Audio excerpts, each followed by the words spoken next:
আসসালামু আলাইকুম, আমি শাওন আহমেদ।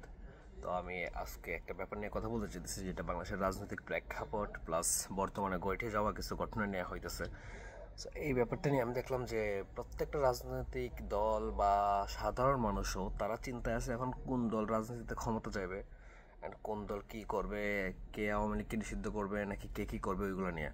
বাট এর মধ্যে দিয়েও যে একটা বড় একটা ঘটনা ঘটে যেতেছে, যেটা আপনার পলিটিক্যালি পাওয়ারের সাথে সম্পর্কিত না, কিন্তু আমাদের যে একটা নৈতিকতা আছে দেশে, বা আমাদের ধর্মীয় নৈতিকতা বা ব্যক্তি নৈতিকতা যেটাই বলেন, প্রত্যেকটা জিনিসের সাথে সম্পর্কিত একটা খুব একটা খারাপ জিনিস ঘটতেছে, যেটি নিয়ে আমি কোনো পলিটিক্যাল পার্সনরাও দেখলাম না এটা নিয়ে কথা বলতেছে, বা সাধারণ কোনো পার্সনরা আমি দেখতেছি না কথা বলতেছে। ইনফ্যাক্ট স্টুডেন্টস যারা মুভমেন্টে যারা নেতৃত্ব দিছিল তারাও কথা বলতেছে না। ইনফ্যাক্ট তাদের মধ্যে কয়েকজন যারা উপদেষ্টার মধ্যে আছে, তারা এটা বুঝে বলতেছে নাকি না বুঝে বলতেছে ব্যাপারটা আমি জানি না, বাট তারাও এই জিনিসটা সাপোর্ট করতেছে। মানে একটা ক্রাইম, যেটা একটা ভুল, একটা কি বলবো, একটা ম্যাসাকার, একটা সিচুয়েশন, একটা খারাপ জিনিস, যেটা আমাদের সোসাইটিতে যায় না। ইনফ্যাক্ট আমাদের সমাজে বা ধর্মীয়ভাবে কোনোভাবে এটা যায় না, অ্যাকসেপ্টেবল করা যায় না ওই রকম জিনিসটা তারাও নর্মালাইজ করতে চাইতেছে।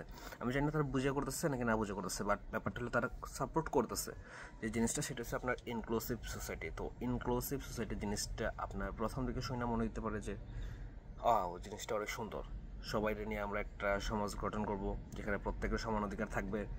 এই জিনিসটা জিনিসটা আসলে দেখতে সুন্দর, হ্যাঁ, কিন্তু এই যে ওয়ার্ডটা, এই ওয়ার্ডটা কিন্তু আসলে এতটা সুন্দর না। ওয়ার্ডটা দেখতে যতটা সুন্দর, কথা বলতে যতটা সুন্দর, শুনতে যতটা সুন্দর, এটার মিনিংটা এতটা সুন্দর না। আপনি যদি জাস্ট জেনারেলভাবে থিঙ্ক করেন যে ওয়ার্ডটা ইনক্লুসিভ মানে সবাই আমি রাখতে চাইতেছি, ব্যাপারটা অতটাও সিম্পল না। এটা যদি আমি আপনার জিনিসটা আপনি ঘাটাঘাটি করেন, দেন আপনি বুঝতে পারবেন না। আমি জিনিসটা যখন আমি প্রথম শুনলাম যে তারা ইনক্লুসিভ সোসাইটি গঠন করতে চাইতেছে, হোয়াট ইজ দিস ম্যান, এটা এখানে কেন আসবে? আমাদের এই সোসাইটির কী দরকার? আমরা যদি এটা জানি এটা সম্পর্কে কি, এটা দিয়ে কী বোঝানো হয়, ওয়ার্ডটা দিয়ে কী বোঝানো হয়, তাহলে আই থিঙ্ক বেশিরভাগ 99% মানুষ এটাকে সমর্থন দিবে না। আমার এটা দরকার না, এটা আমরা এটার বিরুদ্ধে আজীবন এটার বিরুদ্ধে ছিলাম, এখন আমি কেন এটা চাইবো? তো আমি আপনাদের সহজভাবে বোঝার জন্য আমি চ্যাট জিপিটিকে কোয়েশ্চেন করছিলাম যে ইনক্লুসিভ সোসাইটি জিনিসটা কী অ্যান্ড এটা কি আসলে সমকামিতার সাথে সম্পর্কিত কি না। দেন চ্যাট জিপিটি আমাকে অনেক বড় একটা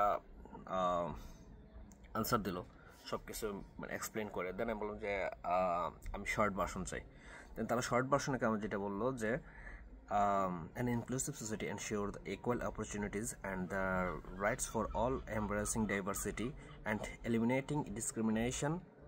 This concept includes granting equal rights to LGBTQ plus individual, such as legal protection, access to service, freedom from violence, and the right to marry inclusively. Inclusivity means that everyone, regardless of their sexual orientation or gender identity, is treated with dignity, can fully participate in society. So এটার যদি আমি বাংলায় সংক্ষেপে বলি, এটা কী বোঝায়? এমন একটা সামাজিক প্রক্রিয়া বা এমন একটা সমাজ যেখানে আপনার প্রত্যেকটা মানুষের সমানভাবে অধিকার থাকবে, সমানভাবে সে যা করতে পারে আমি তা করতে পারবো। এখানে সমকামিতাকে আপনি অবশ্যই বৈধতা দিবেন। সে একজন সমকামী মানুষ, সে সমকামিতা করতে পারবে। ইনফ্যাক্ট তার আপনি লিগ্যাল রাইটস দিতে হইব, আপনি তাকে কিছু বলতে পারবেন না, তার বিরুদ্ধে কোনো আইনি ব্যবস্থা নিতে পারবেন না, তারে আপনার কোনোভাবে হ্যারাস করতে পারবেন না। সে যাকে ইচ্ছা সে বিয়ে করতে পারবে, ছেলে ছেলেকে বিয়ে করতে পারবে, মেয়ে মেয়েকে বিয়ে করতে পারবে, আপনি এখানে কিছু বলতে পারবেন না, এই ধরনের জিনিসটা। দেন আমি নেক্সট কোয়েশ্চেন করলাম তার চ্যাট জিপিটিতে যে এই যে সমকামী জিনিসটা আছে, আমি যদি সমকামী জিনিসটা বাদ দেই, তাইলে কি আমার সমাজটা ইনক্লুসিভ সোসাইটি হিসেবে আমি মানে প্রচার করতে পারবো কিনা? আমি কি বলতে পারবো যে এটা আসলে ইনক্লুসিভ সোসাইটি? যদি আমি মনে করেন লাইক প্রতিবন্ধীদের ইনক্লুড করলাম, নারী পুরুষ সমান অধিকার দিলাম, তারপরে যে হিজড়া আছে তাদেরকে সমান অধিকার দিলাম, কিন্তু আমি সমকামিতাকে এখানে আনলাম না, তাইলে কি আমি সমাজটাকে ইনক্লুসিভ সোসাইটি বলতে পারবো কি না? চ্যাট জিপিটি ডিরেক্টলি বলছে no, it's not possible to create a truly inclusive society without granting equal rights to LGBTQ people. Inclusively means respecting and valuing all individuals regardless of their identity.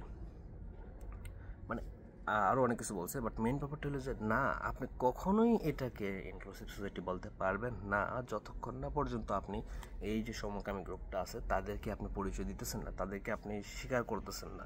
মানে আপনি এখন যদি doctor Yunus বা তার উপদেষ্টারা বলে যে না আমরা আসলে এই জিনিসটা না, এই জিনিসটা বাদ দিয়ে বাকি সবাই আনতে চাইতেছি, আর ওইটাকে আমি বলতেছি ইনক্লুসিভ সোসাইটি না, তাইলে আপনার এই সমাজটা আসলে ওই যে এই সমাজ আপনি বলতেছেন এটা হইল না। আপনি এই নাম দিতে পারেন না।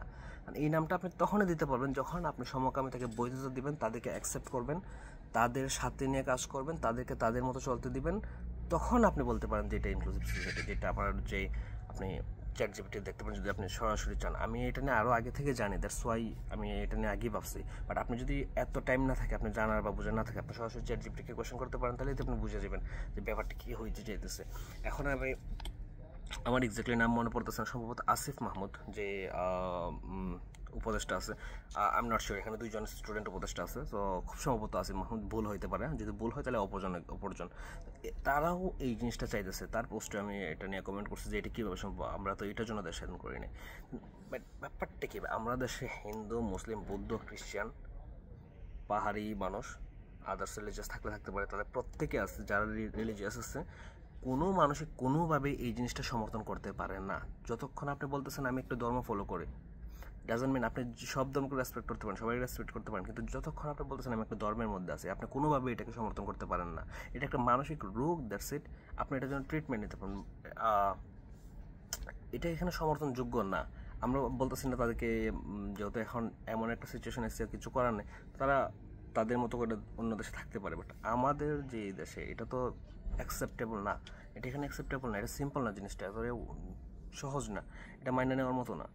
এই যে এখন সরকারিভাবে একটা প্রচেষ্টা চালানো হইতেছে তাদেরকে অধিকার দেওয়ার জন্য, এটা গত সরকাররা মূলত চেষ্টা করছে কিন্তু পারে নাই। কিন্তু আমার দেখা যায় আমি গত সরকারে তারা একটা বেটার সরকার আশা করতেছি, কিন্তু তারা যদি আমাকে এই জিনিসটা এখানে অধিকারটা তাদেরকে দিয়ে যায়, তাহলে আমি কি করলাম? আমি তো বরং সারা দেশটাকে নষ্ট করলাম, এরকম একটা ব্যাপার মনে হচ্ছে। কিন্তু আমি আই হোপ যে যত তাড়াতাড়ি বাংলাদেশের যারা লিডিং পর্যায়ে আছে তারা এটা বুঝতে পারবে, ততই মঙ্গল হইবে। আর যত লেট করবে জিনিসটা ততই আরও খারাপের দিকে যাব।